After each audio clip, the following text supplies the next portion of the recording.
Buongiorno ispettore, si accomodi lì. Allora, lei è stata chiamata come teste all'obbligo di dire la verità, legga la formula dell'impegno.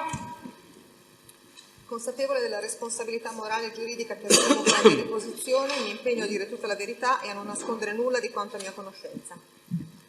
Si accomodi, Grazie. prego. Allora, sì, un attimo solo perché... Ecco, vede, mi ha risolto un problema, avvocato Pantano, non mi ricordavo più di chi era testa, l'ho vista subito in piedi. Allora, ispettore... Paola Damiani, ispettore superiore della Polizia di Stato, Milano, il 10-12-1963. Ed è in servizio? Presso la sezione di Polizia Giudiziaria di Milano. Perfetto, parlando al microfono, rispondendo alle domande che le faranno le parti, cominciando dall'avvocato, prego. Sì, grazie Presidente. La difesa della signora Minetti, l'avvocato Pasquale Pantano. Lei nel corso delle sue indagini, già ce l'ha detto durante l'esame, ha indagato queste cene, queste riunioni ad Arcore. Sì. È riuscita a stabilire qual era il sistema degli inviti e come funzionava? Era diversificato a seconda delle persone che vi partecipavano. E cioè? Quando noi abbiamo avviato le indagini, abbiamo individuato... Mi scusi se la interrompo, giusto per dare un tempo, che lei capisce anche cosa. Certo. Quando è che avete cominciato le indagini? Sono iniziate nel luglio del 2010, per la sezione di Polizia Giudiziaria nel settembre del 2010, perché noi siamo subentrati quando l'attività di indagine era già stata avviata separatamente da due diversi uffici, dal Commissariato Monforte e dalla sezione di PG, però la squadra che si occupa dei reati contro i minori. Bene. Quindi noi come sezione di PG, come aliquota Polizia di Stato, siamo subentrati successivamente a supporto di queste due squadre che già stavano lavorando. Quindi io me ne sono occupata da settembre e quando ho ricostruito gli eventi, la ricostruzione degli eventi è stata finalizzata a comprendere, intanto vedere se le dichiarazioni di El Marouk Karima corrispondevano a verità. E poi capire appunto come funzionava il meccanismo delle convocazioni. Quindi io ho ricostruito questo mediante l'ascolto delle intercettazioni telefoniche e abbiamo individuato, diciamo, due gruppi di persone. Un gruppo di persone che già partecipava alle cene da parecchio tempo e quindi per queste persone non è stato possibile capire come erano state invitate alle cene, e invece un gruppo di persone che sono state invitate a partecipare alle serate nel corso della nostra attività di indagine, e quindi in questo caso siamo in grado di dire chi le ha invitate e come sono state invitate. Mi scusi, il gruppo di persone che lei dice già... allora, l'invito a partecipare alla cena era diversificato tra le persone che... Era diversificato nei due gruppi, senso? Mi spiego. Per le persone che erano già state invitate, avevano già partecipato, si conoscevano fra loro e quindi erano ragazze come Nicole Minetti, la sua assistita, piuttosto che Marizel Garcia Polanco, Barbara Fagioli, Miriam Loddo, adesso non me le ricordo tutte in questo momento.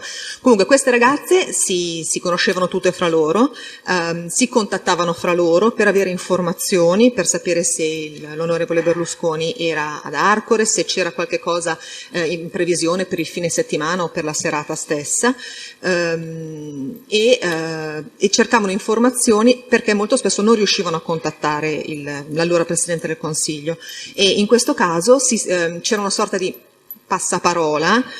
In questo caso la sua assistita era un punto di riferimento importante per le ragazze perché in parte forse anche per il suo ruolo istituzionale era quella che riusciva era fra quelle che riuscivano ad avere maggiori informazioni da questo punto di vista. Senta, lei afferma questa cosa e ne discuteremo da qui a un momento perché ho le sue relazioni di servizio, però volevo chiederle prima se ricorda qual è la prima delle cene che ha ricostruito.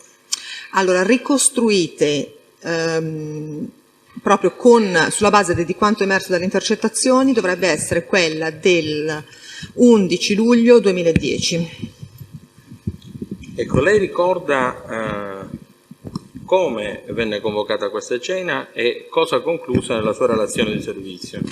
Allora, la cena dell'11 luglio è una delle primissime che sono state ricostruite e all'epoca dei fatti noi avevamo poche utenze telefoniche intercettate, eravamo ancora all'inizio dell'attività di indagine, quindi a quel tempo, se non mi sbaglio, erano sotto intercettazione Lele Mora, Emilio Fede, Nicole Minetti, Elmar Uga Karima e forse i genitori della ragazza. A questa cena hanno partecipato, non mi ricordo, dovrei consultare gli atti, ricordo che è importante dal punto di vista investigativo perché a questa cena partecipò Roberta Bonasia, invitata da Emilio Fede e accompagnata ad Arcore da Lele Mora. Ecco, ma ricorda chi diramò l'invito per la cena? Come ha concluso Emilio Fede. Ecco, io veramente però a pagina 2 della sua relazione di servizio del 30 dicembre 2010 leggo: l'invito a partecipare alla cena è giunto presumibilmente da Silvio Berlusconi ad Emilio Fede. Sì, allora la partecipazione alle cene avveniva sempre con l'avallo del padrone di casa. Ma qui dice l'invito, signora, giusto per... Io leggo invito qui, non avallo, che sono due cose diverse, anche come concettualmente differenti.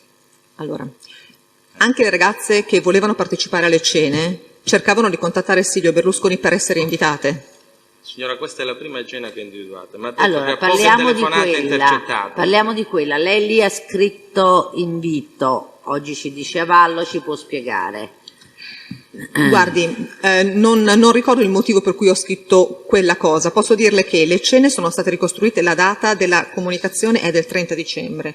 Okay. Quando è stato ricostruito l'evento era passato tantissimo tempo, nel senso che noi all'inizio delle indagini non avevamo dato importanza a questo tipo di eventi, li abbiamo ricostruiti successivamente quando ci siamo resi conto che le cene non erano un fatto sporadico in sé, erano una cosa abbastanza costante nel tempo che avveniva abitualmente nel limite delle disponibilità della presenza delle persone e quindi ci siamo proprio messi a riascoltare tutte le conversazioni e le telefonate per ricostruire i fatti. E sono d'accordo con lei. E quindi Sì, questa l'avete ricostruita ovviamente a posteriori. A posteriori. Ok. D'accordissimo. Dopodiché però questa relazione è di quando l'avete ricostruita. Quindi l'ascolto delle intercettazioni era di quel momento, giusto? Lo sta dicendo lei, ispettore? Non ho capito, cioè la telefonata certo, era di luglio, certo, la telefonata era di luglio. Però l'ascolto è nell'immediatezza e lei nell'immediatezza scrive l'invito è di Berlusconi ad Emilio Fede, l'invito è di Berlusconi. Mi perdoni, no, non ho scritto nell'immediatezza l'annotazione è di dicembre, le telefonate sono di luglio. E quindi andava a memoria, signora, rispetto a quello che era successo? Le avrà riascoltate. L'ha detto poco fa. Sì. E quindi non mi spiega l'invito e l'avallo, sinceramente non me lo spiego così. Va bene. Bene. Prendiamo atto, andiamo avanti. Poi magari Sì, torniamo.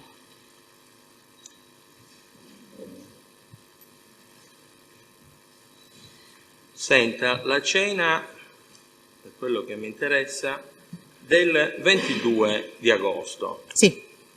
Giusto? Lei ricorda anche qui cosa scrisse, le dico cosa scrisse proprio perché immagino che la relazione sia nell'immediatezza dell'ascolto, del riascolto delle telefonate e quindi a memoria fresca. No? Lei ricorda cosa scrisse a proposito dell'organizzazione di questa cena che le ribadisco è quella del 22 agosto e la relazione che è quella del 29 dicembre del 2010. Allora, se dobbiamo ricordare cosa scrisse, la possiamo autorizzare a consultare la sua relazione. Sì, senza problemi. Invece... cosa accadde lo stesso? Ecco, diciamo a che conclusioni arrivò, che mi sembra... Sì.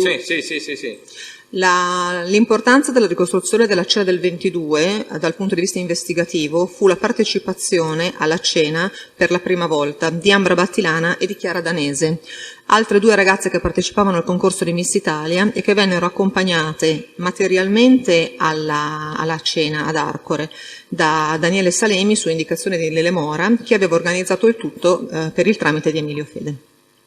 questo fu Ricava il dalle motivo, telefonate. Questo è quello che lei ha l'importanza. ricostruito sulla base delle telefonate ascoltate. Ok, le telefonate noi ce le abbiamo, quindi possiamo... verificare certamente, no? Però io leggo a questo punto pagina 2 della sua relazione. Può prenderla la relazione, ce l'ha dietro? Se ce l'ha, Ho degli stralci, delle annotazioni, sì. Ok. no, sì, gliela do, perché poi non ce l'ho io, se ce l'ha è meglio, giusto? Magari non ho proprio quel passaggio, avvocato, comunque. Pagina 2, non ce l'ha, se glielo porto io, casomai.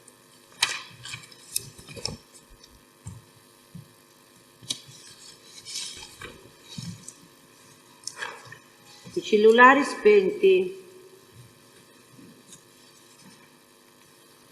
Dica, Ce l'ha avvocato. pagina 2? No, non ce l'ho, ma non importa. Gliela porto io, vengo da lei. Anche... Ma certo.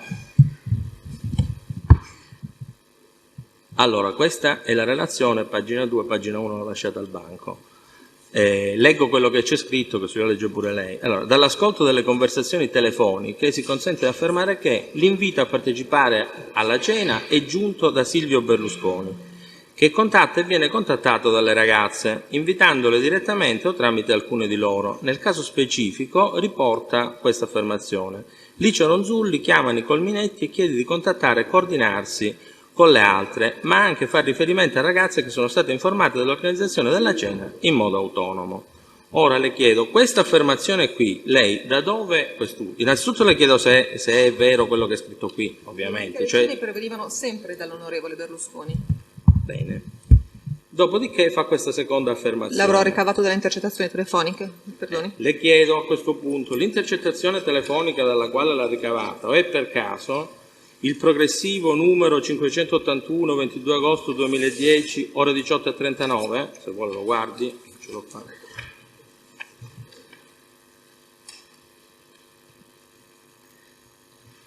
Se è segnato in annotazione, se non È segnato in annotazione. Sì, Si è sì, segnato sì, in no, annotazione. certo. Allora, tutte le conversazioni che sono segnate in annotazione sono tutte riferite a quell'evento specifico. Noi abbiamo riportato sempre conversazioni antecedenti alla serata e successive alla serata, Sì. perché ci permettevano, quelle antecedenti, di cercare di capire chi vi avrebbe partecipato e i meccanismi con cui le persone venivano invitate, quelle successive per capire che cosa era accaduto e cercare di raccogliere i commenti di quello che, delle persone che avevano partecipato. In questa fase, le ripeto, avvocato, le conversazioni telefoniche intercettate erano molto poche. Successivamente sono stati intercettati i telefoni delle ragazze che di volta in volta venivano invitate a partecipare. Ispettore, le vedremo. Io adesso mi chiedo se quell'affermazione che qui a pagina 2 riconduce alla onorevole Ronzulli Mi permette? Certo, è questa qui.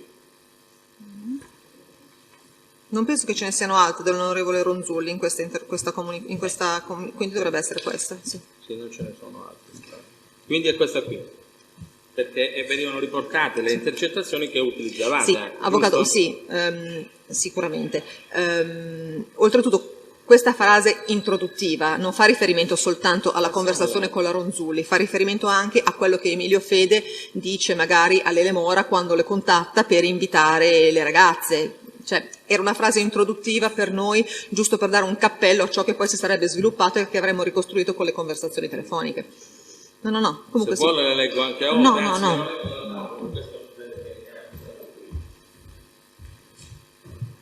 Sempre per l'organizzazione delle cene, dice le ragazze si chiamano l'un l'altra per avere notizie sull'organizzazione della cena.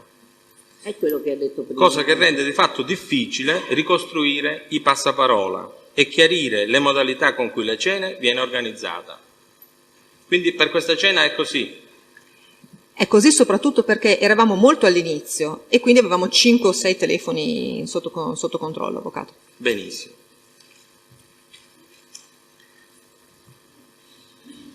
Cena successiva è quella del 24 di agosto. Lei ricorda come venne convocata questa cena? La sua relazione è 7 gennaio 2011.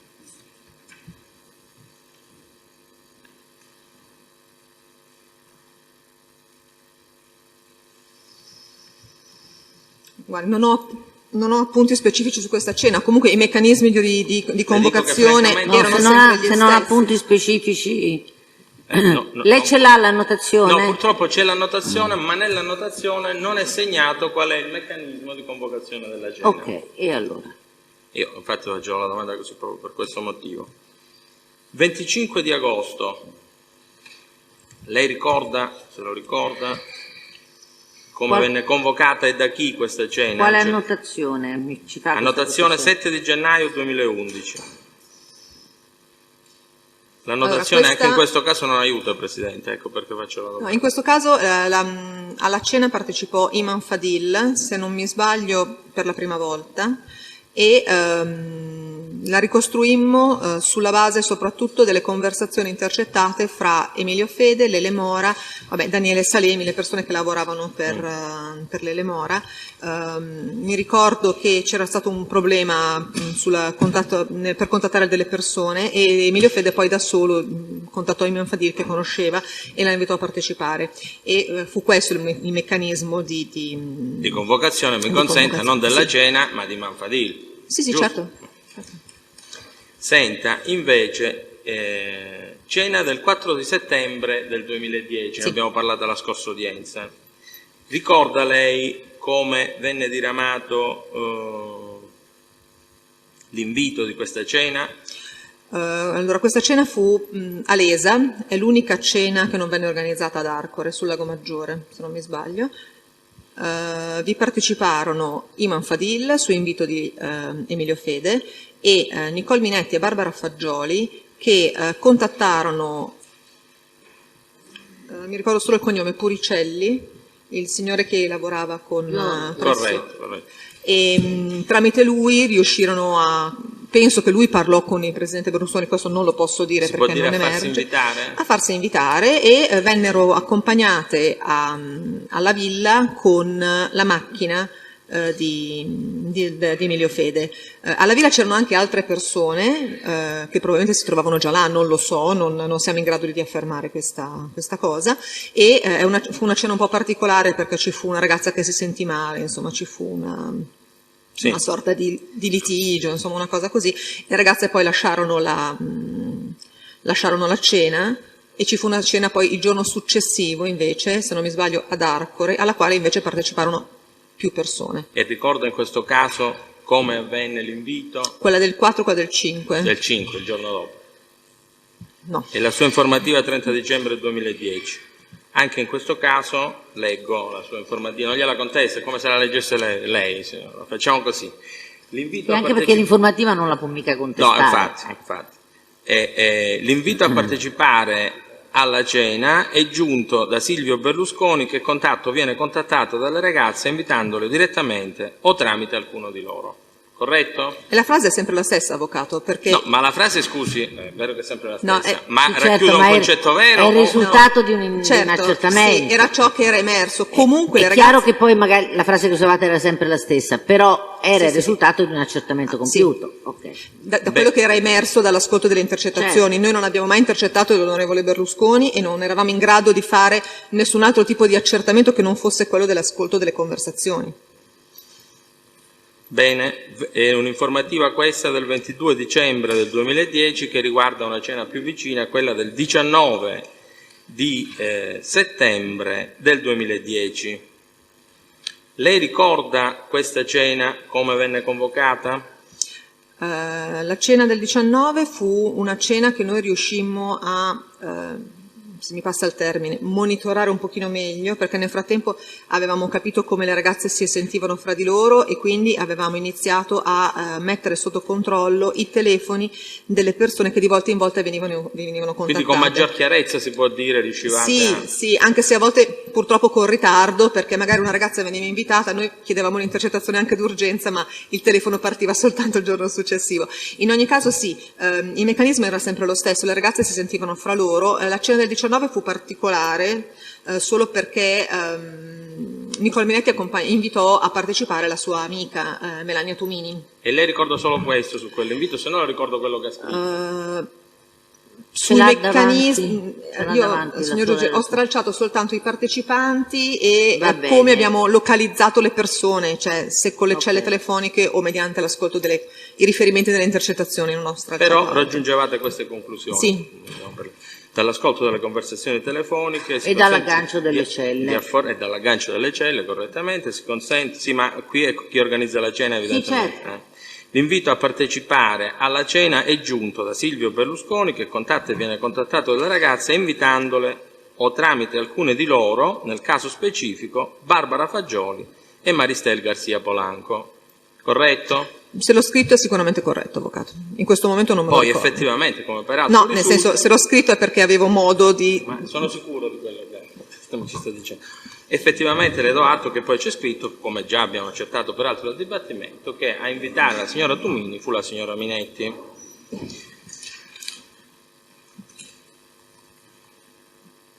La cena è quella del 20 di settembre, purtroppo non ho la data dell'informativa qui perché l'hanno stralciata a me, però da questa cena del 20 settembre ancora una volta, mi scusi, della serata del 25 di settembre, serata del 25 di settembre, lei ricorda chi convocò quella cena? Pagina 234 è una informativa più grande, quindi l'hanno messo un pezzo. Non saprei dirle esattamente però che informativa è. Lei ricostruì la cena del 25, fu lei a ricostruirla? Sì, l'ho ricostruita Bene, io. allora. Sì. Allora, la cena del 25 fu particolare per noi soltanto perché a posteriori apprendemmo che Maristel Garcia Polanco era stata accompagnata, aveva portato con sé dei ballerini, tra cui tale Alejandro e altre ragazze che noi non avevamo identificato. Per il resto i meccanismi di invito per la partecipazione erano per noi sempre gli stessi, e quindi il passaparola e comunque l'avvallo del padrone di casa. Perfetto, io le rileggo come al solito. L'invito a partecipare alla cena è giunto da Silvio Berlusconi, che viene contattato dalle ragazze, invitandole direttamente o tramite alcune di loro, nel caso specifico Barbara Fagioli, Marianne Jushak e Barbara Guerra.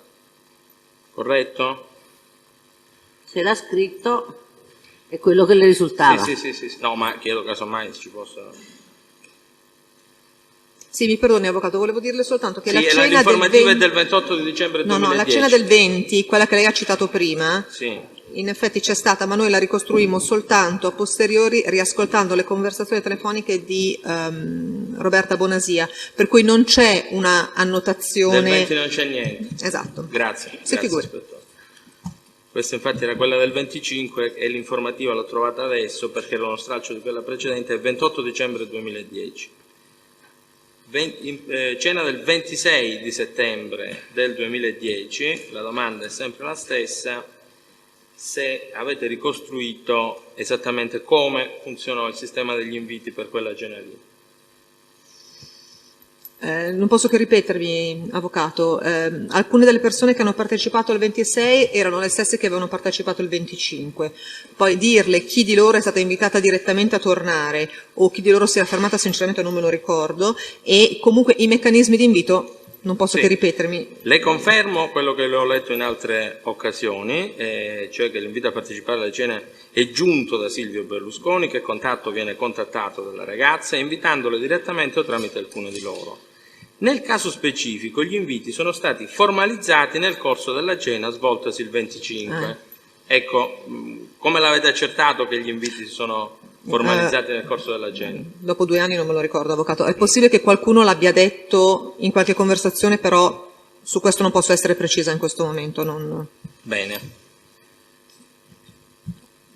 Non ho altre domande sostanzialmente, se non quelle relative al fatto se in qualche modo o vi siete posti il problema o non l'avete potuto risolvere di sapere, visto che lei parla di questo gruppo precedente, in realtà la risposta già me l'ha data, però provo a farle un'altra domanda. Se c'erano stati precedenti incontri, precedenti cene che voi avete ricostruito rispetto a luglio, ma soprattutto rispetto a questa che è l'unica cosa che mi interessa, se siete riusciti a comprendere, a sapere più che a comprendere, qual era stato il precedente sistema degli inviti, chi aveva invitato chi, come funzionava l'organizzazione delle cene precedenti. Allora, abbiamo trovato traccia di precedenti cene in seguito all'analisi della documentazione che è stata sequestrata durante le perquisizioni che sono state eseguite nel gennaio, non mi ricordo più la data, del 2011. Perché analizzando le agende delle ragazze perquisite, mi viene in mente la Barbara Guerra e mi viene in mente la Iris Berardi, abbiamo trovato traccia di altre date, per esempio Iris Berardi sulla sua agenda aveva segnato 2.000 euro da Papi e quindi abbiamo ipotizzato che potessero essere, però non possiamo dire che ci siano state delle cene. E soprattutto non sa se queste persone sono state invitate da chi? Assolutamente no, non potrei mai dire una cosa di questo tipo. Allora, a livello investigativo, io posso solo rispondere a livello investigativo, non so poi cosa sia emerso durante il processo, mi perdoni. Noi so che i pubblici ministeri hanno sentito alcune delle persone che hanno partecipato a questo ancora in fase di investigazioni e sono state trovate delle indagini, questo non gliele chiedo a lei, evidentemente. Infatti lei ha detto che a livello investigativo ci può dire quello che ha detto prima. Punto. Avvocato Righi, lei ha domande a queste teste? Prego, commissario, le domande? Grazie, tanto inizio a chiamarla con il titolo che le compete, Ispettore Superiore Damiani. Senta, lei all'inizio, PM in controesame, ha parlato di un sistema di convocazione con criteri concorrenti alternativi. Il nucleo, corretto? Sì. Ho interpretato bene, giusto? Il nucleo storico, lei dice, non è in grado, il nucleo abituale non è in grado di definire i criteri, o comunque erano autoconvocazioni, passaparola, sempre con il placet dell'ospite ospitante. I nuovi inserimenti venivano invitati, giusto? Ho riassunto correttamente? Sì. La domanda, le risulta che Mora e Fede invitassero, portassero, favorissero l'inserimento di ragazze alle cene di Arcore? È quello che è emerso dall'ascolto delle intercettazioni telefoniche. Benissimo. Le risulta che il nucleo storico delle ragazze fosse composto da Barbara Guerra, Iris Berardi, Maristel Polanco, Barbara Fagioli, Spinosa Risleida e la toscana Toti Elisa? Sì, c'erano anche le due sorelle Ferrera. Le due sorelle Imma, Concetta Intesa Imma ed Eleonora De Vivo? Sì. Le risulta? Sì. Le risulta che queste signore disponessero di appartamenti in via Oggettina numero 65? Alcune di loro, sì. Le risulta un'intermediazione, un ruolo gestionale, lo definisca lei, nei pagamenti afferenti le predette case svolte da Nicole Minetti? Sì. Sì? Sì. Le risulta che queste case avessero una natura, una valenza in relazione alle serate, cioè potessero costituire un corrispettivo? Sì, soprattutto le ragazze erano molto interessate a partecipare alle serate perché era l'occasione per poter chiedere aiuti di vario genere, non soltanto per le case, anche per le macchine, piuttosto che di lavoro o denaro. Le risulta che la signora Minetti, allora consigliere regionale, si interessasse non soltanto delle case, ma anche di questioni afferenti alla partecipazione delle ragazze alle serate, il dentista, o il dentista inteso come spese dentistiche delle signore e via dicendo, delle signore invitate alle serate? Sì, sì. Allora, sì. Nicole Minetti teneva i contatti con Fabbri, che era quello dell'immobiliare Idra che gestiva lo stabile di via Olgettina. Durante le perquisizioni, tra l'altro, trovammo a casa sua contratti, fideiussioni e documentazione relativa alla gestione delle case e dalle a casa sua intende a casa di Nicole Minetti? Sì, a memoria non ricordo esattamente dove sono state trovate perché Nicole Minetti è stata perquisita presso lo studio e 2 abitazioni. Posso controllare eventualmente, ma sono... Il problema perché abbiamo... Esatto. Okay. Era solo per precisare a verbale. E sicuramente sì, le ragazze si rivolsero a lei almeno in 2 casi, credo Spinosa, Risleida, forse anche Maristel Garcia Polanco, potrei sbagliarmi a memoria, perché avevano bisogno del dentista. Sì, detto così, però sì, visto che lei è che... un igienista dentale, lei no. La Minetti come professione? No, si rivolsero a lei chiedendole... Espliciti un po' il senso, sì. Ecco, chi avrebbe dovuto pagare il dentista, se era, come si dice, un benefit legato a qualcosa, chiedendole se poteva aiutarle perché avevano bisogno di parlare con Silvio Berlusconi per poter andare dal suo dentista e Nicole Minetti si mise a disposizione, tra l'altro in un caso c'era un'emergenza, si organizzò lei al... Emergono contatti diretti, non le faccio domande perché sarebbe scorretto sul contenuto dei brani dialogici captati, ma se emergono soltanto contatti tra la signora Minetti e il ragionier Spinelli. Sì, ci sono molti Sì. contatti. Lei ha partecipato all'audizione dei testi Imane Fadil, Battilana Ambra, Danese Chiara, Makdum Maria, Teatino ed El Marouga Karima? No, io soltanto all'audizione di Iman Fadil. Perfetto. Quindi, ispettore Damiani, nel momento in cui lei redige le annotazioni contestualmente all'esperimento delle intercettazioni nei mesi di agosto, settembre, ottobre, novembre, dicembre 2010, lei non aveva contezza del contenuto dichiarativo dei testi? No. È corretto? Quindi non aveva una visione panoramica dell'indagine, è corretto? No. Io l'ho fatto solo sulla base di ciò che emergeva dalle intercettazioni telefoniche. In relazione all'evento o serata o cena, che dir si voglia, del 22 agosto 2010, le conclusioni e le valutazioni redatte in concomitanza dei fatti risentono o no di una visione parziale legata soltanto al contenuto dei brani dialogici captati? Cioè la vostra cristallizzazione investigativa era legata solo alle intercettazioni, alla fonia captata, Sì. è corretto? Sì. Tra E l'altro- alle celle, diciamo. alle celle che emergevano dalle intercettazioni telefoniche, nel senso che noi non abbiamo utilizzato, cioè so che sono stati acquisiti i tabulati telefonici dei cellulari di alcune ragazze, ma che non sono stati analizzati da noi, sono stati analizzati dallo SCO. Quindi quando io ho fatto riferimento alle celle mi riferivo solo ed esclusivamente alle celle agganciate dai telefoni intercettati. Perfetto, Certo. perfetto. Quindi è corretto evidenziare la inizialità e la parzialità della visione della panoramica investigativa all'inizio, quando sentivate le intercettazioni? Sì. Sì. Lei ha partecipato solo all'audizione di Imane Fadil, Sì, è corretto? soltanto a quella. Benissimo.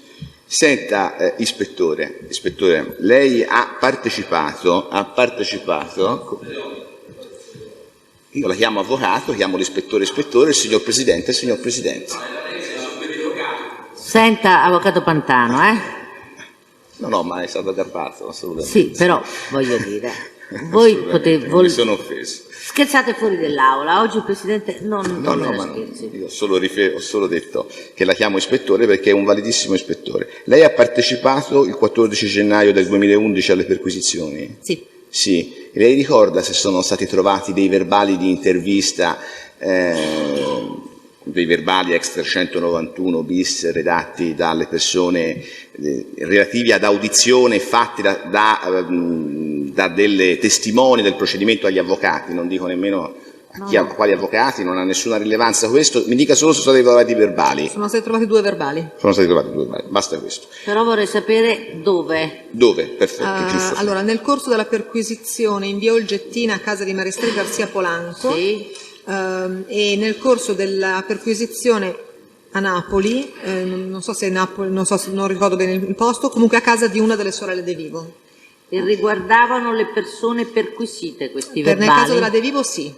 E nella Marestre Polanco? No, erano non vorrei sbagliare, credo Barbara Guerra, però potrei Vabbè. sbagliarmi su questo. Comunque noi abbiamo... E uno dei 2 era firmato da un avvocato e l'altro no. Ok, Però- va bene.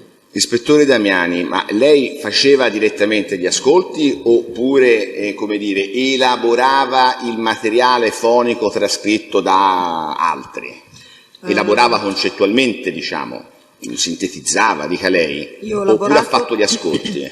No, io ho lavorato sul lavoro che era già stato fatto da altri, però ho riascoltato il 90% di tutto ciò che ho poi trascritto e utilizzato per la compilazione delle informative. E ha lavorato anche sulle intercettazioni relative alle utenze in uso ad El Marouga Karima? Molto poco su questo. Molto poco su Sì, questo, è corretto? sì, molto poco su questo. Benissimo. Ha espletato accertamenti investigativi, però su questo per correttezza mi fermo perché non hanno fatto la domanda in esame, quindi voglio essere, anticipo, mi autocensuro. Ecco, ispettore Damiani, vado a concludere con questa domanda, che questa l'hanno fatta sulle perquisizioni. Sono stati trovati dei soldi durante le perquisizioni? Sono stati trovati dei soldi. Ci può dire come erano detenuti, custoditi e da chi? Allora, per dirle da chi, devo prendere gli appunti. Sono stati Prenda comunque gli trovati appunti. dei soldi, in alcuni casi contenuti in buste, oppure sono state trovate delle buste vuote, buste bianche con la cifra in alto a destra che indicava la somma contenuta. Sono state trovate sicuramente a casa di Visan Ioana, così a memoria non me lo ricordo, e a livello investigativo per noi fu un riscontro importante perché dall'ascolto delle conversazioni telefoniche, soprattutto quelle successive alle cene, era emerso che le ragazze ricevevano delle buste con del denaro, e quindi per noi e poi mi sembra che qualcuno di loro lo riconobbe, cioè lo disse proprio chiaramente anche ai colleghi che effettuarono la perquisizione, dovrebbe risultare dagli atti. Grazie, ispettore. Finisca pure la risposta. E poi... Devo trovare i miei appunti, mi perdoni.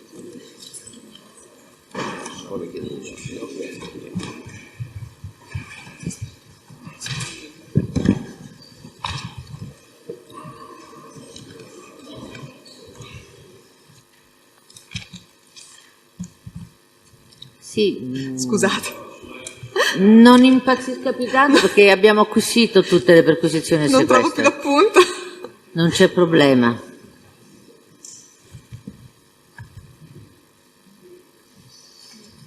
Chiedo scusa, signor giudice, purtroppo è passato un anno e Non si preoccupi, guardi, noi i verbali li abbiamo acquisiti tutti, quello che è stato sequestrato l'abbiamo acquisito. Ecco, l'unica cosa che volevo chiederle, lei quali obiettivi ha attinto a livello perquisitivo, cioè quali persone ha perquisito? Così.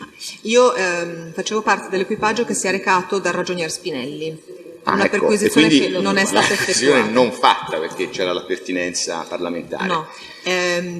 Successivamente a questo, quando sono rientrata in ufficio, insieme al dottor Bertoli, ho lavorato per il coordinamento Quindi, delle attività esatto, in ufficio. volevo capire questo, cioè lei nel suo ruolo ha svolto un ruolo di coordinamento. Sì, in quasi tutta l'indagine, in realtà ho collaborato, sì.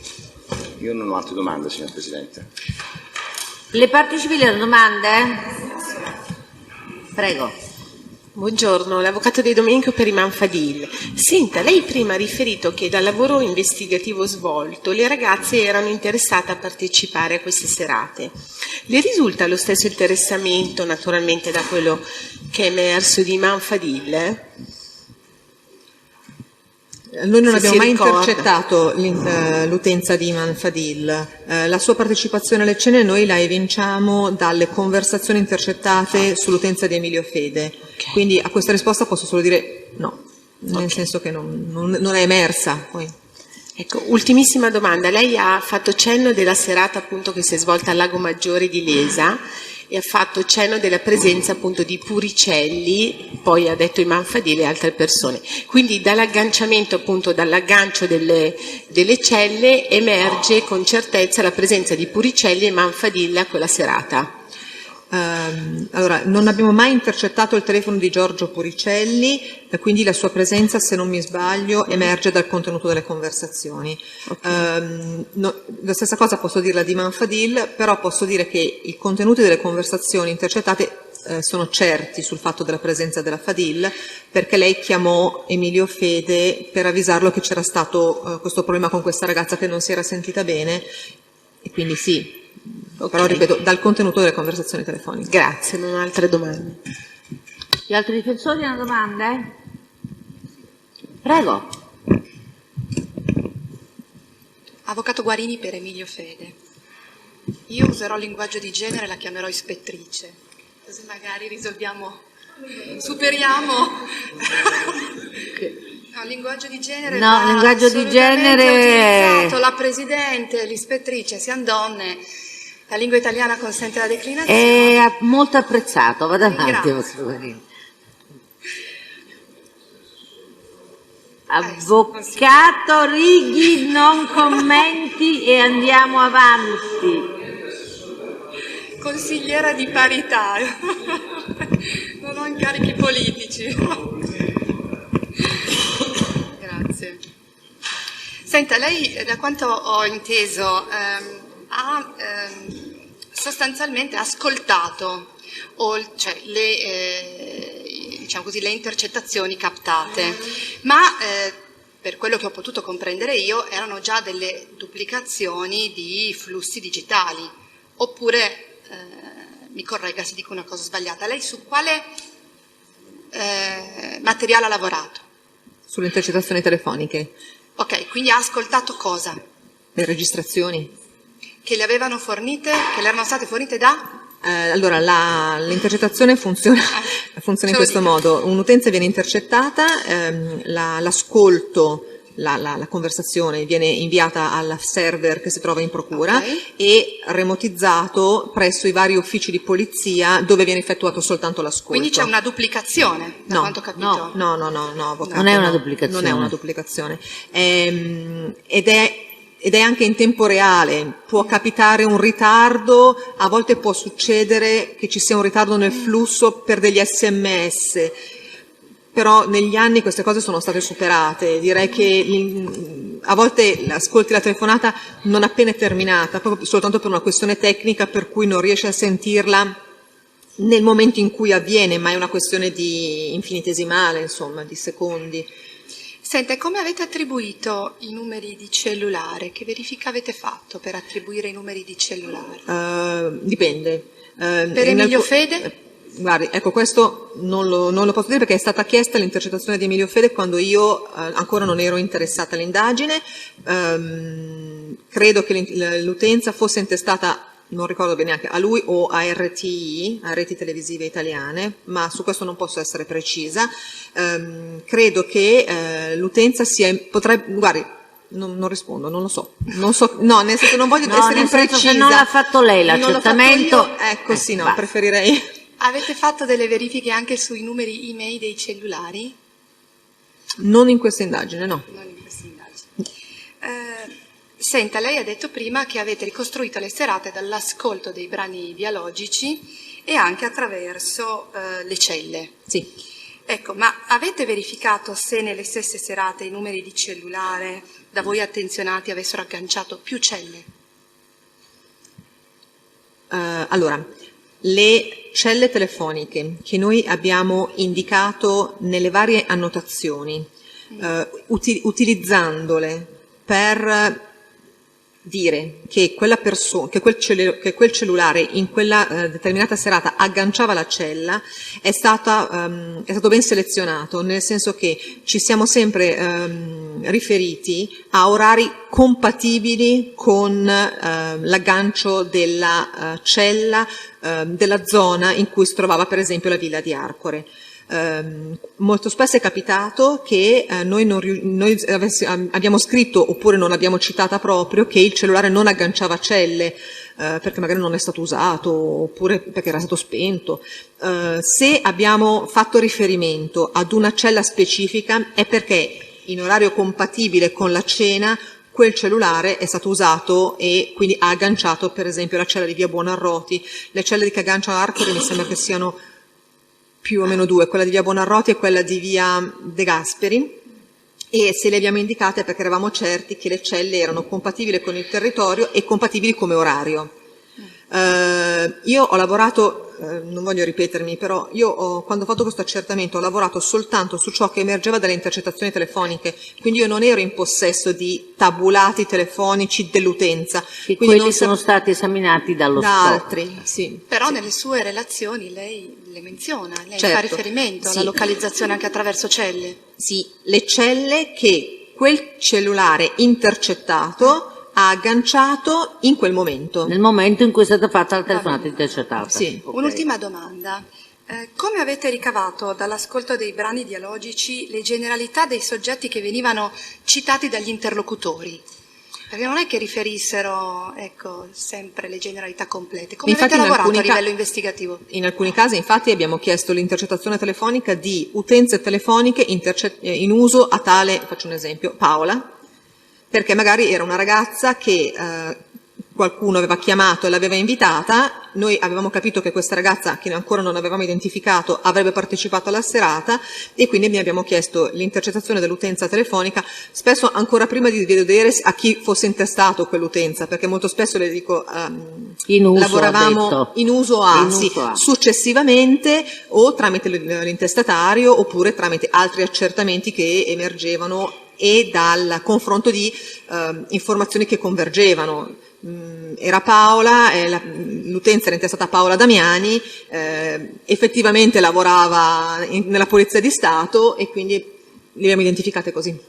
Oppure c'erano altre cose che emergevano dagli accertamenti, dove abitava, la macchina che usava, cose di questo tipo. Perché ad esempio con riferimento alla Bonasia le intercettazioni che lei riporta nella sua annotazione di servizio non c'è un riferimento diretto, cioè non ci sono le telefonate che intercorrono tra Emilio Fede e Roberta Bonasia. Volevo chiederle appunto come avesse individuato Perché la Bonasia Roberta dalle Bonasia, intercettazioni. perché Roberta Bonasia non viene contattata da Emilio Fede direttamente, viene contattata da Lele Mora e viene accompagnata ad Arcore da Daniele Salemi, che era il manager delle 3 ragazze che partecipavano al concorso Miss Italia. Ecco, aggiungo, con riferimento quindi a queste intercettazioni che riguardavano la posizione di Mora, visto che lì non si parla di Bonasia Roberta, ma di una Roberta, come siete pervenuti all'assoluta convinzione che fosse proprio la Bonasia? Allora, credo, questo accertamento non l'ho fatto io, avvocato, credo che sia stata fatta una verifica sulle componenti di Miss Italia, sulle partecipanti di Miss Italia e come siamo giunti all'inizio all'individuazione di Roberta Bonasia, sinceramente non glielo so dire, non me lo ricordo, ma che fosse Roberta Bonasia comunque poi è risultato vero, per cui ci sono state anche telefonate tra Lele Mora e Roberta Bonasia? Sì, assolutamente sì, ci sono state. Per cui quella modalità, quel canale che lei prima ha indicato, individuiamo l'utenza che prende contatto con e vediamo. Sì. Non ho altre domande, grazie. Avvocato, le domande? L'ultimo difensore residuo? No. Va Posso, bene. Presidente, fare Certo. domandine sulle domande del pubblico ministero? Il pubblico ministero, nel porre la domanda, ha ricapitolato esprimendo dei concetti quali quelli di intermediazione, gestione, organizzazione. Potrebbe concretamente dirmi, perché questi sono evidentemente dei concetti molto generali, quali sono i fatti di organizzazione, gestione, perché lei ha detto di sì, per questo le faccio la domanda, di organizzazione, gestione e intermediazione? A parte la vicenda del dentista. Sì, certo, No. la vicenda del A dentista. parte la vicenda del dentista che è stata, come dire, descritta, Sì. ecco, ad esempio, cominciamo a parlare di appartamenti di Olgettina. Sì. Siccome lei rispondendo al PM ha detto sì, mi risulta un ruolo di, sì, mi risulta, ci faccia degli esempi concreti. Ok.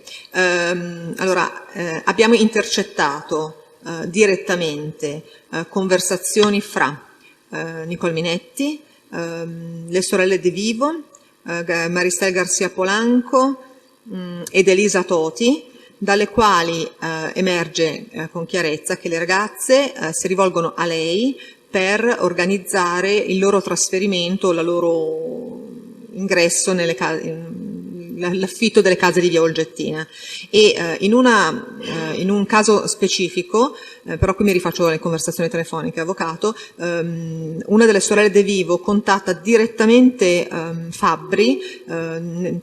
Era stata fissata una data per firmare i contratti e la De Vivo aveva chiesto di poter spostare l'appuntamento e Nicole Minetti le ha detto che la sua presenza era indispensabile alla firma del contratto perché era lei che avrebbe dovuto essere presente. Insomma, non si poteva fare perché io devo essere presente per forza. Io chi sarebbe?